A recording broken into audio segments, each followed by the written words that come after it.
Labour's £1.5 billion payout to retired miners sparks outrage. Is this a long overdue justice or a political misstep? Today I'm diving into the hot topic of Ed Miliband's recent decision to hand retired miners £1.5 billion, a move that's sparking quite the controversy. So here's the deal.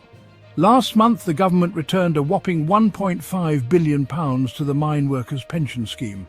They claimed it was to end an injustice. Sounds noble, right? But critics are up in arms, accusing the government of financial incompetence and possibly hiding something. Why? Because they refuse to release the accounts central to this decision. Let's break it down. The money was sitting in a government-owned reserve, intended as a safety net if the pension scheme ever struggled to meet its payments. But since the scheme claimed a £1.1 billion profit, Ed Miliband, the Energy Secretary, decided to return the funds.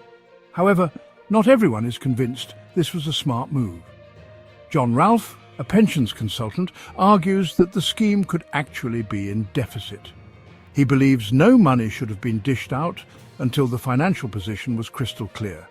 If this were a private sector pension scheme, regulators wouldn't have allowed it.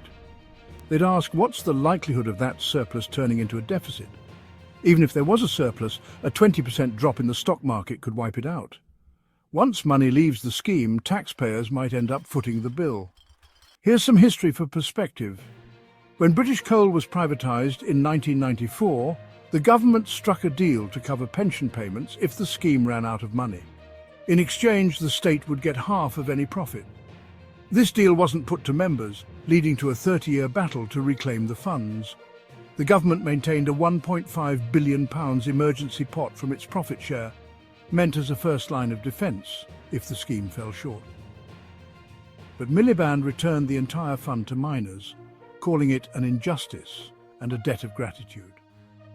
Labour Minister Sarah Jones echoed this sentiment, claiming they ended a scandal. Now let's look at the numbers. The pension scheme had a £1.5 billion surplus in 2017, but turned into a £225 million deficit by 2020.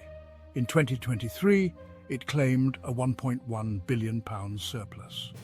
With the reserve fund now empty, any pension shortfall will fall on taxpayers, and the government, they're refusing to release the 2023 valuation, which would reveal the scheme's full financial health. Shadow Industry Minister Greg Smith calls this evidence of Labour's financial incompetence. He insists on transparency. Conservative MP Bob Blackman adds that without transparency, the public has every right to question where the money is going and why. The Department for Energy Security and Net Zero dismisses the accusations, standing by their valuation showing a £1 billion surplus. They believe this move overturns an historic injustice and ensures fair payouts for years. Labour has also promised to review other profit-sharing arrangements for the scheme. However, they faced backlash for not planning to return any money to 40,000 ex-miners in the British coal staff superannuation scheme. So, what's your take? Is this a fair move to correct an injustice or a financial misstep with taxpayers picking up the tab? Thanks for tuning in to Make Dollars Online.